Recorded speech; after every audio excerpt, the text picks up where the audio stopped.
I'll take you the rest of the way when you've had your drink. This is a very exotic room. A very secret room, too. Secret? Because nobody knows it's here. Especially your wife. That's right. I keep it for, special occasions. Like this. After all, when you got into the car, you knew you were going to get more than a lift into town. True. I was promised a drink. And so far, I have been disappointed. I never allow anyone to be disappointed.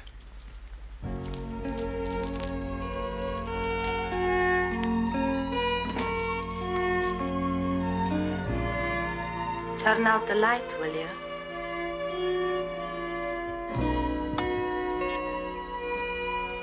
Are you ready? You bet. Close your eyes. I'm going to surprise you. Oh, yes?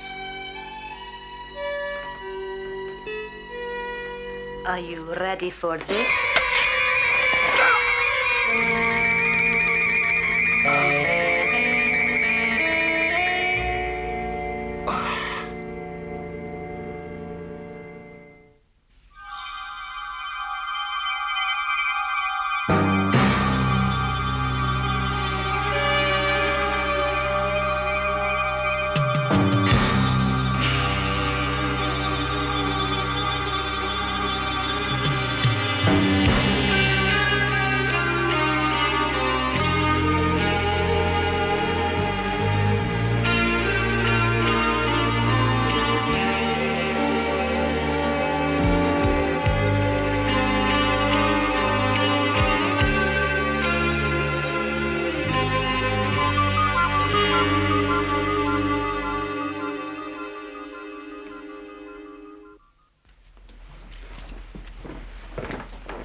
Carbon copy, isn't it? Well, I didn't examine the other body, but the description's certainly the same. Heart cut out with a bill hook or curved cutting tool. Turn. Any sign the geezer was bent? There's no frilly knickers in the cupboard. Oh, come on. Photographs, letters, club membership, stuff like that. You think it's a homosexual killing? You said there were signs of sexual activity? Yes. Or do you think a woman could have done that? Well, it's physically possible for a young, fit woman, or someone in an abnormal state of mind. There's this one, Dallas room. Kind of singles bar, hetero place there. Find out if he was there last night, who he was with, who his friends are, if he left with anyone, all right? Turn. Keep it quiet. Well, last week I thought we were dealing with some kind of insane one-off. Now we've got two of a kind. Which brings me to my next guest, who must be one of the most beautiful, no, definitely the most beautiful lady writer we've ever had on The Breakfast Show, Natalie Bell. But her story, or at least the book she's having published soon, could be one to spoil your breakfast, so be warned. It's an amazing story. It's difficult to believe that it really does have a basis in fact. So tell me, Natalie. Oh, yes. She was really nice. I found out quite a lot about her and her family. I even traced one of its surviving members. Extraordinary. How on earth did you manage to do that? Well, I know exactly what you mean, and I'm sure you're going to send a lot of our listeners out looking around their local old bookshops to see what they can find. Gruesome story. The crazy countess who cut out her lovers' hearts with a dagger. Ugh. No such ripping yarns from my next guest. But before that, to change the mood, a record for Peter Rawley of Hounslow, Middlesex.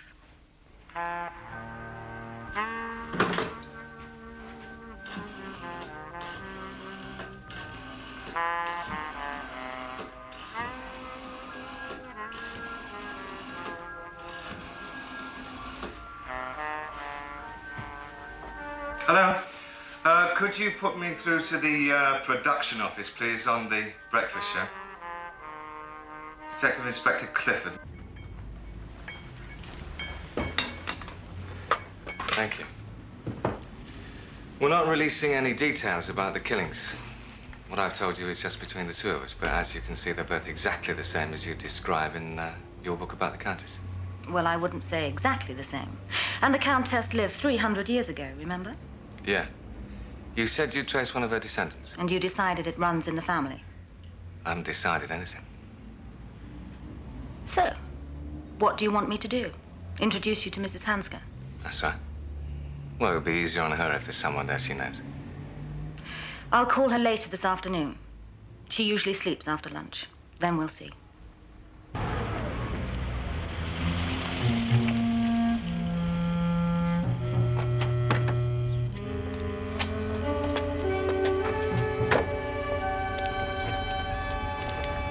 Let me give you some advice.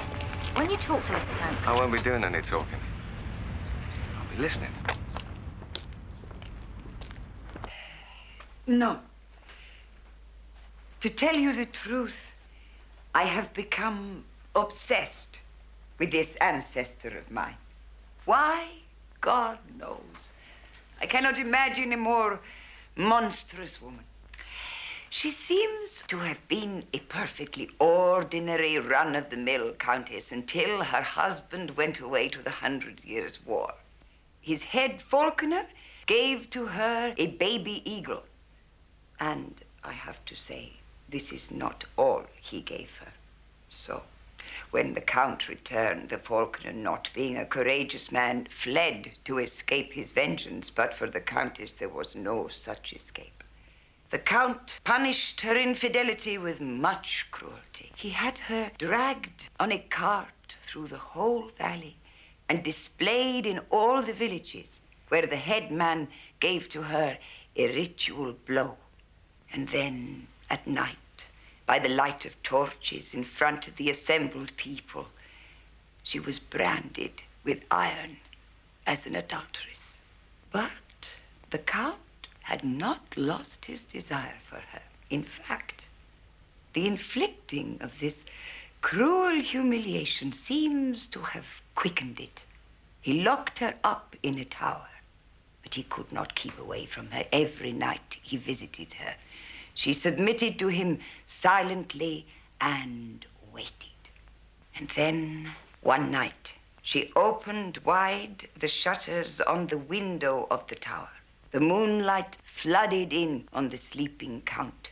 And then, suddenly, a shadow falls across him. A vast shadow. And into the room swoops the Countess's eagle. He is fully grown now. For a second, he hovers over the sleeping man, and then there is a fierce, rushing sound as down swoops the vicious beak. For a second, a split second, the Count wakes before he dies, his heart ripped out by the eagle. So, the Countess now rules the whole valley.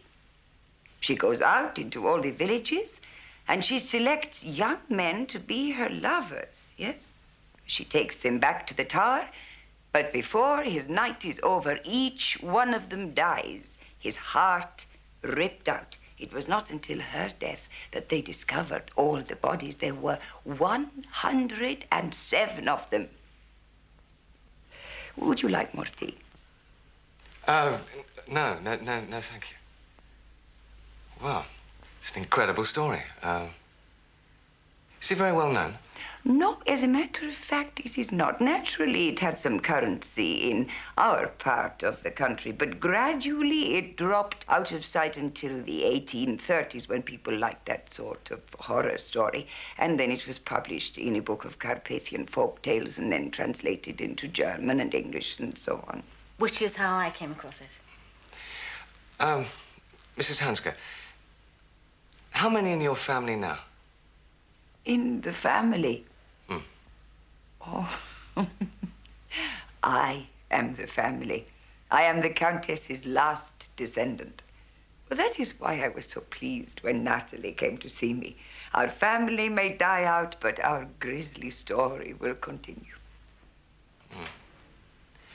And there's no possibility that there's a cousin, a grandson? No. No, I have no grandson. I see. Well, it's been a tremendous experience listening to you, but I don't want to tire you. That is very considerate of you. I would like to call again sometime, if I may. Yes, yes. Speak to Natalie. She will arrange. I'll telephone you. Thank you.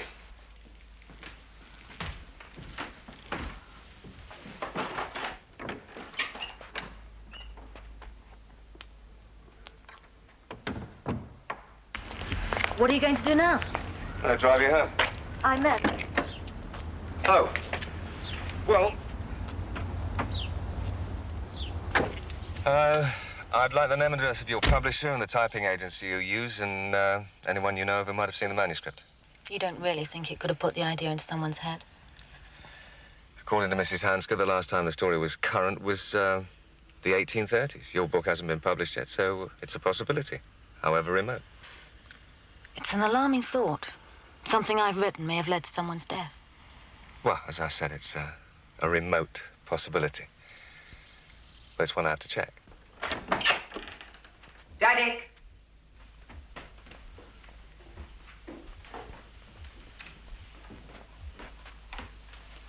They're gone. And now?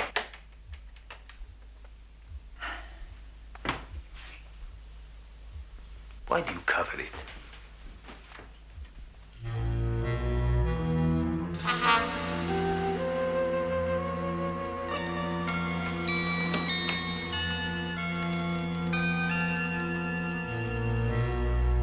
It's so beautiful.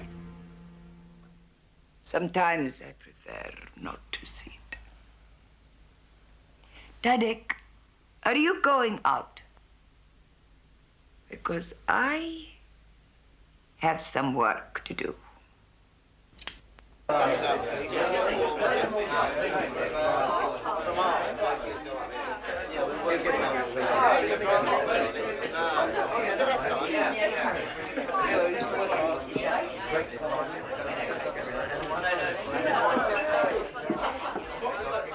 My name's Andy. What's yours? I'm not interested in names. What a beautiful voice. You know, you should be doing commercials for caviar. Oh, yes? Yes. I can never resist the challenge of dark glasses. Would you like me to take them off?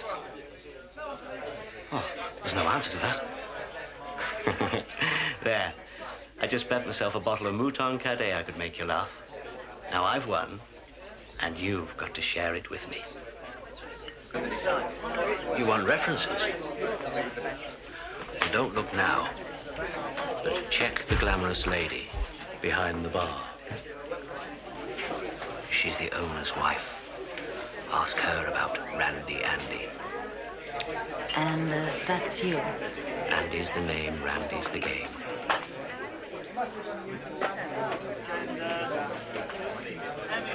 Look, I have to be careful. Oh, okay. Tell you what we do. I'll go and wait in the car. You leave it for 10 minutes, and then come and join me. It's parked in the mews. A red Porsche. And what then? Time of your life, sweetheart.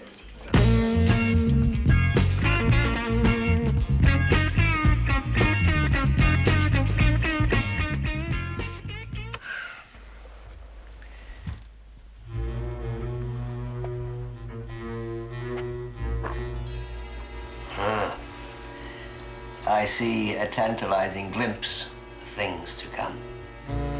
Stay where you are. I'm on my way. Anything you say. Close your eyes, Randy Andy. Keep them closed now.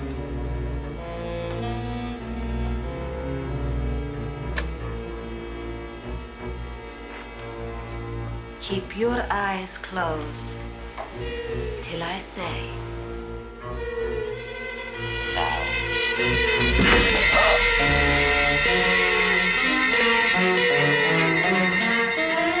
And you actually saw the lady leave? And she left with the gentleman? You've never seen her here before? No. Oh, this is Detective Inspector Clifford. This is Mrs. Van Lilly. She was behind the... That's fine. And the killing could have been done by 3 different women. The descriptions were never the same. I don't think it's possible. All right, they look different, but that only means change of clothes, a wig. Then it could have been a man. Yeah, yes, it could. But it's why that interests me. I mean, what drives anyone to this particular kind of killing? Wouldn't you say there was some kind of ritual element? The fact that they all seem to be identical. Yeah. But where does the ritual come from? Somewhere deep down in the unconscious mind. What I know about the unconscious mind, you could write on a cigarette paper. Then you'd better come and see my psychiatrist with me. It's not for treatment. He's an old friend. He calls in on me now and then. And you help him with his problems? He helps me with my research.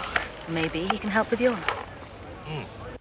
Just as the personal unconscious contains buried images and memories of the early stages of our lives, so the collective part of the unconscious mind is a great store of material from the early stages in the life of mankind. And this is common to all of us. That's why you or I can dream the same dream as the Australian Aborigine. We all have buried images of man as the amiable fruit gatherer, as well as the predatory hunter, the dark side, the wolf within us. Like an iceberg, the unconscious mind is the 9/10 below the surface. I don't like that analogy. It suggests that the unconscious is some dark, destructive force lurking below the surface and waiting to sink the unsuspecting Titanic of our aspirations. But isn't that what we're dealing with? A submerged destructive force? Are you trying to say that Mrs. Hansker's some kind of Lady Dracula who survived by devouring the hearts of young men? Could it be possible for some traumatic event that happened a long time ago to re-emerge generations later? You mean buried in the unconscious as if in the family vault and then suddenly, under the right conditions, reproduced? I don't think so. I think you should examine parallel case histories, thinking in terms of the multiple personality. Like the Boston Strangler? Yes. Someone who, to all intents and purposes, leads a thoroughly unremarkable life, and yet who, at given times, becomes a totally different person, with characteristics wholly unlike his or her other self. In this case, murderous characteristics. And of course, each of these personalities knows nothing of the other. There's no will involved here. But as you said, the wolf takes over. If you insist on the romantic imagery, the wolf takes over. Or in this case, the eagle. Possibly. It would be useful to know more about the family background. My research notes on the family are pretty extensive. Would you like to read them? Yes, I would. But I ought to be getting back. Could I possibly borrow? They're with my typist just now. Well, thank you for talking to me, Doctor. Thanks, Natalie. Help yourself to a drink. Oh, thanks, I will. Cliff, can you get some time off tomorrow? Tomorrow evening, around about 6:30. I'll be getting my notes back during the day. Oh, well, maybe we could meet for a drink and then have some dinner. All right. The pub with the garden. About 7 o'clock. See you at 7.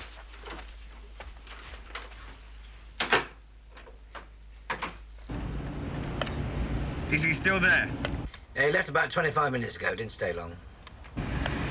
Right, I've got the embassy checking for me. When I find out what they've got, I'll be in touch. Roger, Dodge.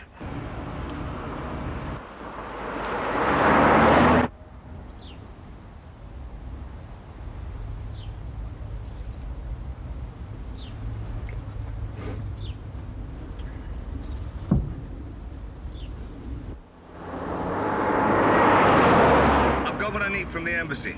I'll be within half an hour. Roger, Dodge. I'll still be here.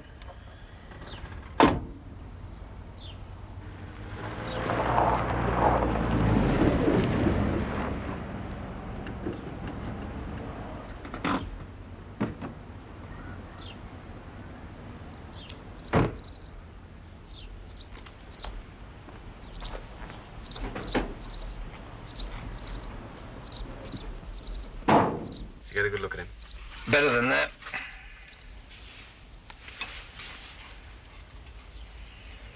I had a bit of difficulty getting that one, but he didn't see me. Do you know who he is? Got a fair idea. Is that tea? No, it's coffee. That'll do. Somehow I get the feeling Mrs. Hansky's not going to offer me a cup of tea today.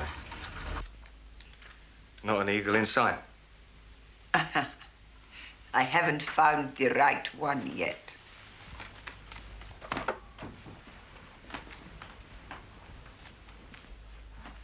Now, you want to hear more stories of my family? Yes, as a matter of fact. I will tell you the story of how I escaped from the Russians with the help of an English captain. I found myself in a displaced persons camp in I'd like you to India. tell me about your nephew. What nephew? I have no nephew, I told you. I am the last of the Countess's family. Except for Tadek. No. Which Tadek? Who is Tadek? Tadek Kuczynski. No. No, I won't listen to you. He was with the Radzinski Theatre Company in Warsaw. They were having a successful tour of East Germany. He managed to escape to the West. He turned up in this country last year. You must go away. Mrs. Hanska, there's no point in denying it. It's not going to help either one of you. Don't you think he suffered enough? Persecuted by that atheistic regime of Marxist bullies. He cannot help being what he is. Yes, he escaped, but he is still surrounded by unthinking people who do not understand what he is doing. That is why I have not disclosed his presence. There has been enough of persecution. Tadek is an artist. As such, he must be free to express himself. And how exactly does he do that? How I wish it was the same with you. Things won't get much better, I suppose. Shouldn't really feel this way, but that's how it goes. Or unlucky me, but that's the way it's got to be.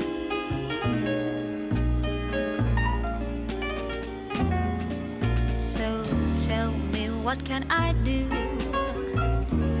Guess I've got a thing about you.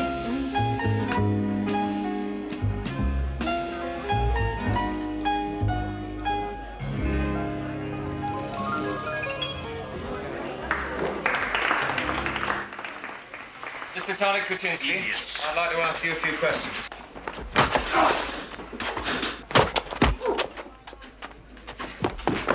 Now listen! All I want to do is have a chat. You should have said you were police. You might have lost your temper. I'm sorry.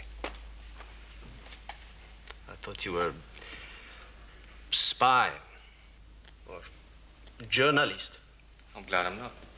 I suppose you're from the immigration. How did you find me? Auntie. My aunt would not give me away. I promised her I wasn't trying to get you deported. No? No. It's more serious than that. I'm investigating a murder. 3 murders, in fact. And I simply want to know where you were when they happened. So, I am suspect. Now, don't get excited. It's only routine. All right, I did it. Come on, Tadek. Don't be temperamental. I'm not temperamental. What I am is sick of being hunted and pursued and persecuted. I understand. Things haven't been easy for you. Auntie told me about your problems, and I said I'd try and help, you know. Straighten things out with the immigration people. You did? Why not? I'm not in the business of making life difficult. People with talent need encouraging. You were very good out there. Thank you. I'm not much used to kindness from officials. But you do have to help. Of course. I was working most nights these last few weeks. I have a very full date book. And when I'm not working, I'm staying with my aunt. She will how do you say, prove this? Yeah, well, we're going to have to do better than that, aren't we? Maybe the best thing would be for you to come to my office tomorrow morning, near the police station, Nils Road. It would give you time to remember exactly what you were doing over the last 3 weeks, whether you were out of town, working, or whatever, okay? And I'm going to need some kind of corroboration. Names of people who saw you, contracts, that sort of thing. Do you think you can handle that? Yes. That's the way. And remember, no one is leaning on you, and I will make sure that they don't. Just as long as you show up tomorrow morning.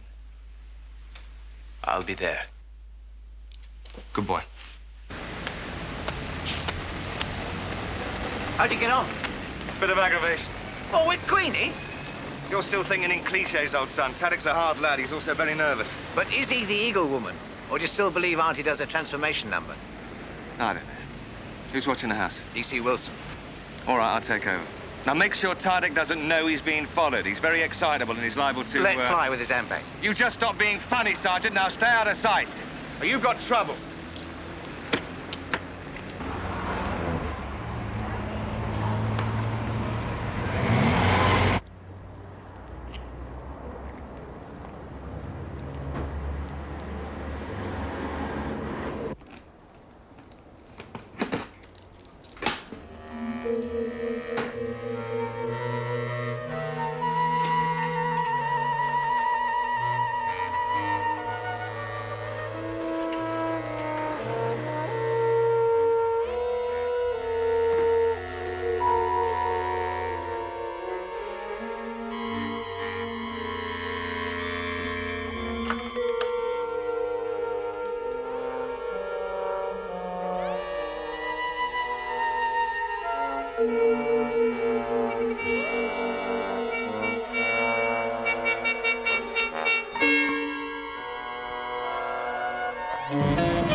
Excuse me, madam. I'm trying to find the Heathcliff Gallery. You've passed it. If you make a U-turn here, you'll see it on your left, about 100 meters back. That's awfully kind of you, but I must be honest, the Heathcliff Gallery was a pretext. I simply had to speak to him. Oh, really? Yes, truly. I know it's a very sexist thing to do, to intrude on a lady's privacy just because she happens to be beautiful. What can I say to commend myself to you? I'm terribly rich, and I live 5 minutes away. What is this? A proposal? Proposition is the word, I think. Look, why don't you just drop round for a cup of tea? There's an Earl living next door. It's a tremendously respectable neighborhood. Now, don't let me down. The moment I clapped eyes on you, I said to myself, I must have that girl, whatever it costs. I'm busy. You won't get a better offer this afternoon, my love. You're probably right.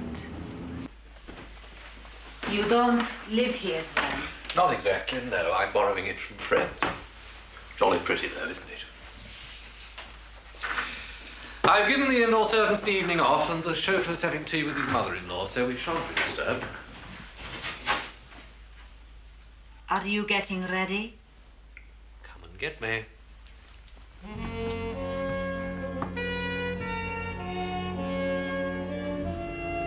I want you to lie down and close your eyes. You going to be strict with me? I'm going to surprise you. Close your eyes. Now, are you ready for this? Yes.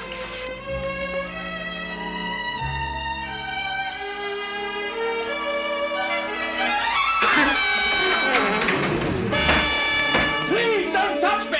I'll give you anything you want! Take the money! Take anything you want!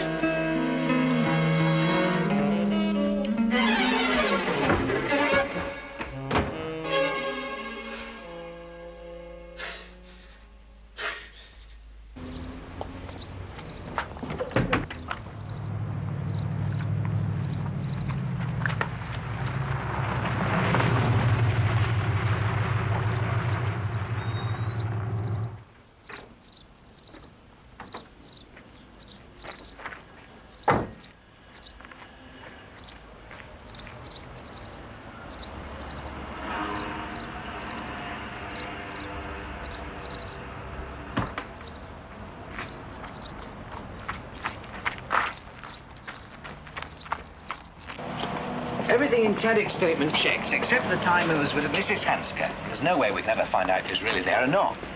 Only one of the killings happened when he said he was with Auntie. And she never left the house. Don't you think your theory's looking a bit shaky? What theory? I'll call in later to let you know where I'll be. You're on till 10, aren't you? Yeah. He doesn't leave us with anything, though, does he? Don't you think it's time we went public, released the details? No. You couldn't play this down. It'd be big news. Next time you pick up a beautiful girl, don't take her to your place. Bring her here. Let's keep it to ourselves for as long as we can, eh? I'd better call the police, sir. I don't think I'd bother with that, really. After all, she didn't actually take anything. They'd only ask a lot of boring questions. Besides, I don't want to run the risk of upsetting my wife if she got to hear about it. Still, it's pretty serious, sir. I mean, she must be a loony. Yes, well, we don't want the Thompsons to know I've been entertaining loonies in their absence, do we?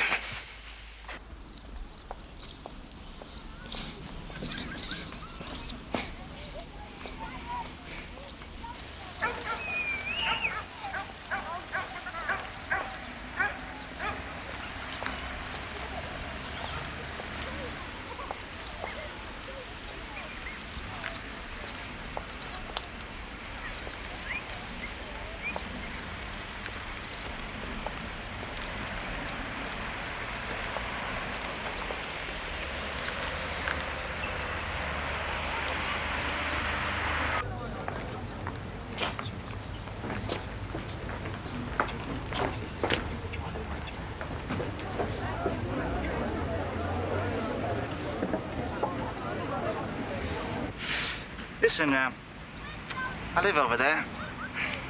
Fancy coming over for some coffee? Why not? That's what it's all about, isn't it?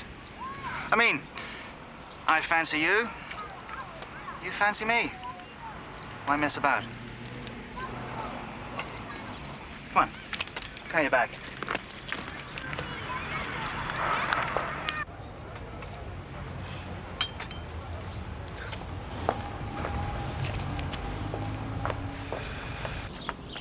Hang on.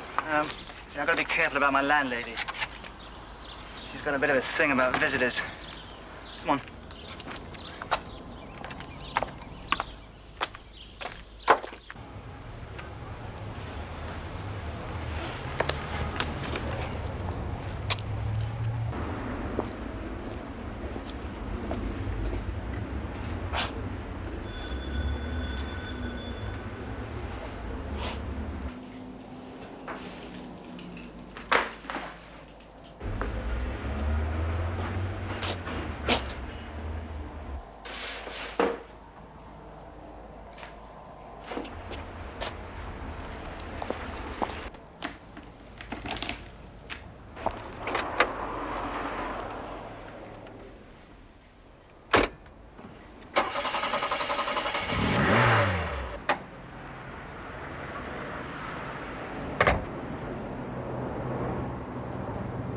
Tone, I'll be at home the rest of the evening if you need me, okay? Hold on. Get to Leamington Avenue right away, north side of the park. It's another one. On my way.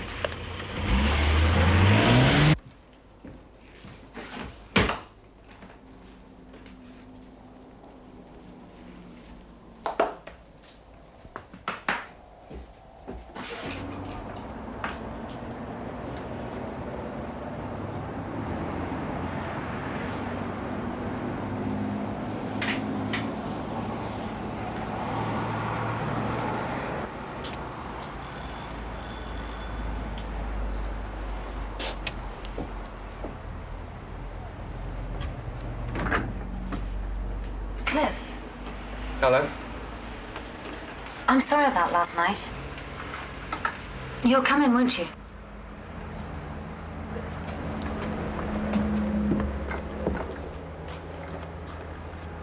I got completely involved in what I was doing yesterday. What was that? Research for the new book.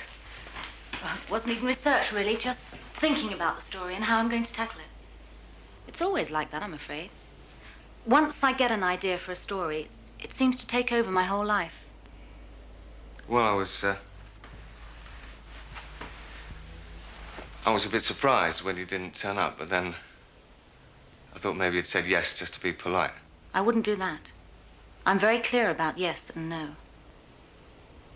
That's good. Now you're here. Stay for dinner? Well, I've come straight from work. Oh, Cliff, you don't have to get changed, for goodness sake. There's the bathroom. Help yourself. Then you can start reading my notes on the Countess's family. That's an offer I can't refuse.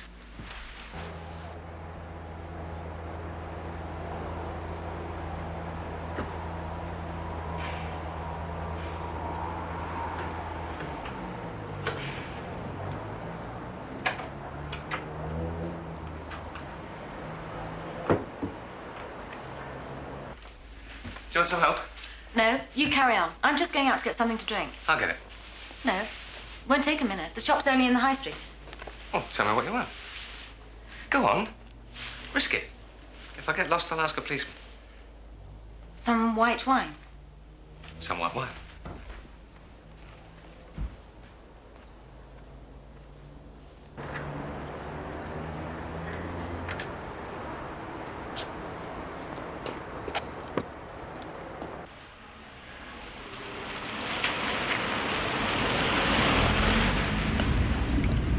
That's where I'll be.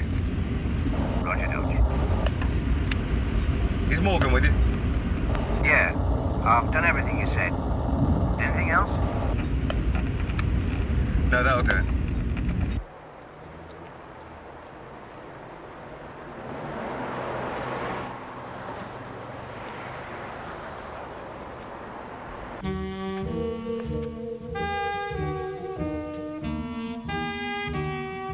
Are you ready, darling?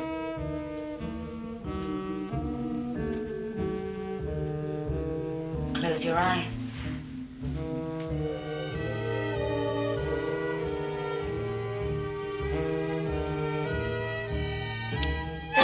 Stand still, Natalie. Just stand still. Go on, Morgan, search it.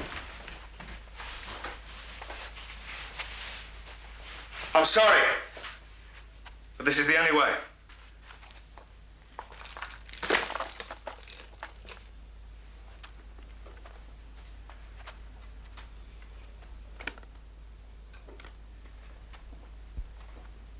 We know enough now about the killings to have figured out the way she works. And when you didn't turn up yesterday and that fellow was killed, well, you had to be the #1 suspect.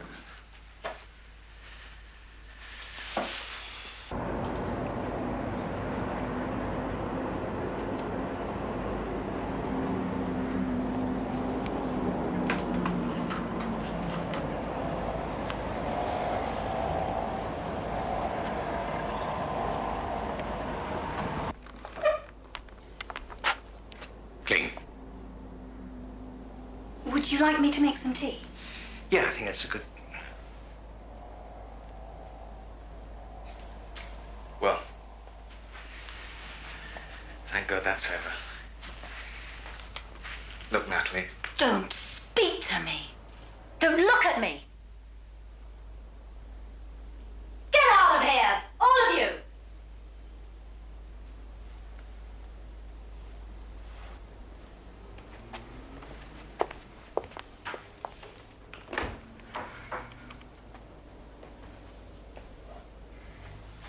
I suppose you think you can justify this with some official jargon or a warrant. What happened to me in there was filthy. It was like being raped. Don't say. You don't want to hear it, do you? You were just doing your job. I didn't want to do this, but there was no way I could avoid it. I admire your self-sacrifice, Inspector.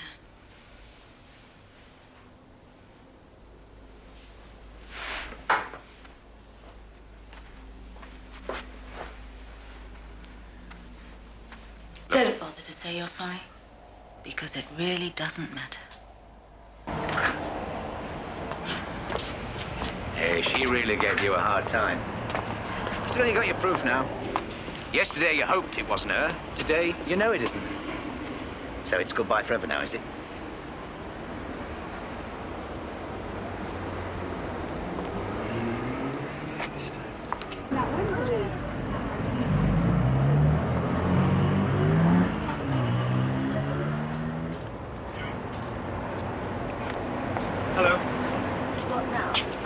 arresting me? I wanted to explain. There's no need. I understand perfectly. I was the suspect. You were the smart cop playing me along. That's not how it was. I knew it couldn't be you, but I'm not just me. I'm in charge of the investigation, and I needed proof. You managed to find the most brutal way to get your proof, didn't you? I didn't want it to be like that. I didn't want to run the risk of spoiling our relationship, but sometimes I have to take risks. All right, you took the risk. And what you are pleased to call our relationship is spoiled.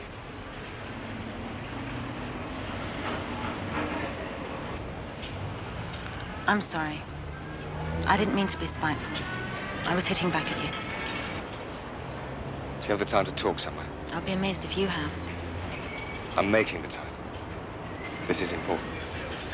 Yes. Yes, it is. My car's over there. Why don't I drive you home? Look, I've got a better idea. Why don't I invite you to my place and make you some lunch? I'm an ace cook. Maybe I can impress you. I have some more shopping to do. Give me an hour. I'll be there.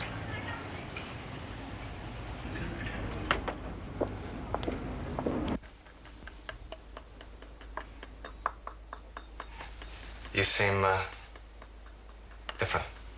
No. I've simply decided not to be angry anymore. Good. Life's too short. And we shouldn't waste our time.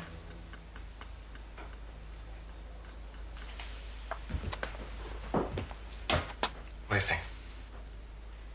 I think we can eat later.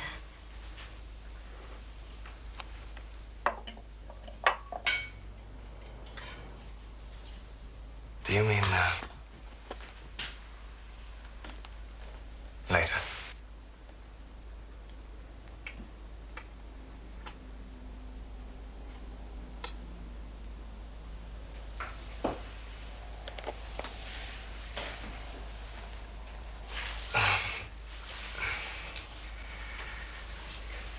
Just, 1 second. What are you doing? I've got to call in, and if I don't do it now, I think it may never happen. Have you no sense of occasion?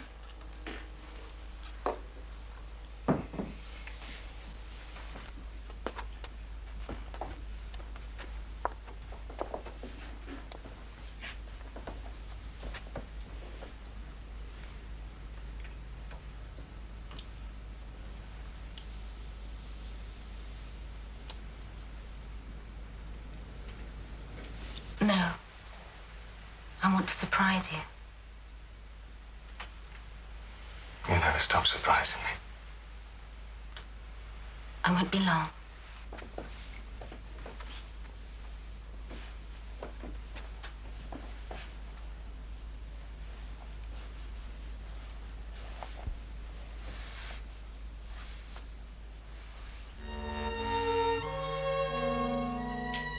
Natalie? I'm almost ready. Close your eyes. They're closed. I'm on my way.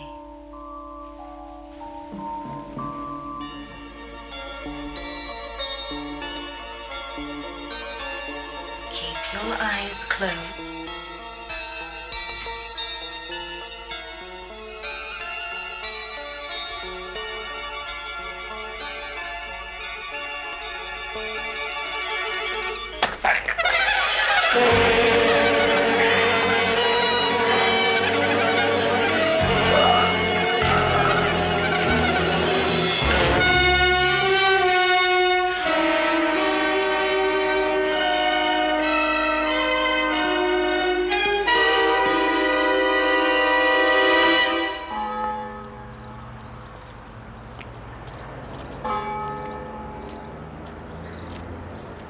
Hello.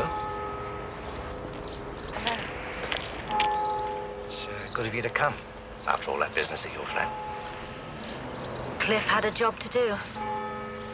I wish I'd been more understanding. I thought perhaps maybe he would have tried to phone you, put things right. Perhaps he meant to. I don't know. Now the story's out, we get 100 crazies a day phoning in, saying they're the Eagle woman. How did Cliff find her, I wonder? He didn't tell you?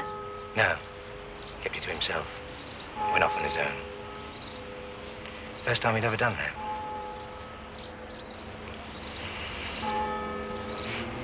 Well, go and seize the lads.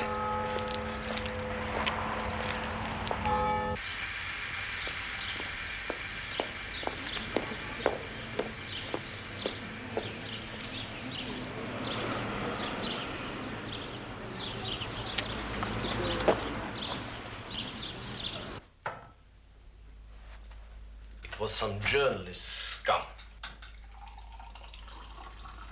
He got hold of a photograph of her, sold it to the television. Thanks.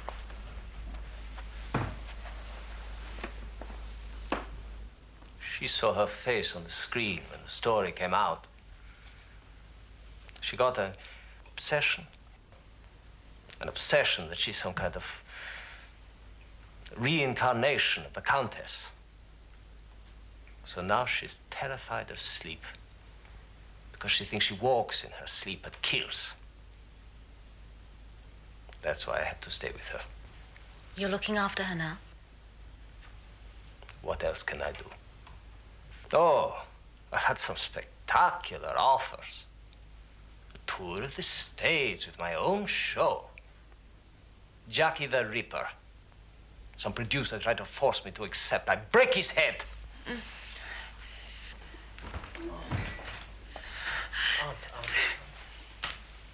I've got a visitor. Oh, it's all right, it's all right. You haven't moved from your chair.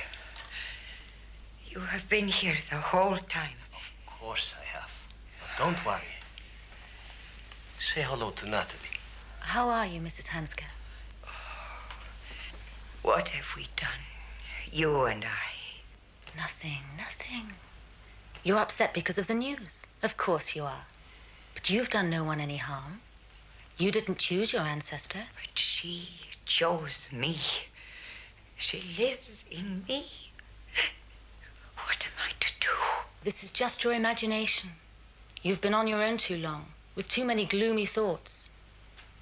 But now you have Tadek to take care of you. You'll be feeling much better, believe me. Natalie, stay with us. Even for a few days. It would be so good to have your company. We could become real friends. I'd like to, Tadek. But I've begun researching my new book. And it's going to take me a long way away.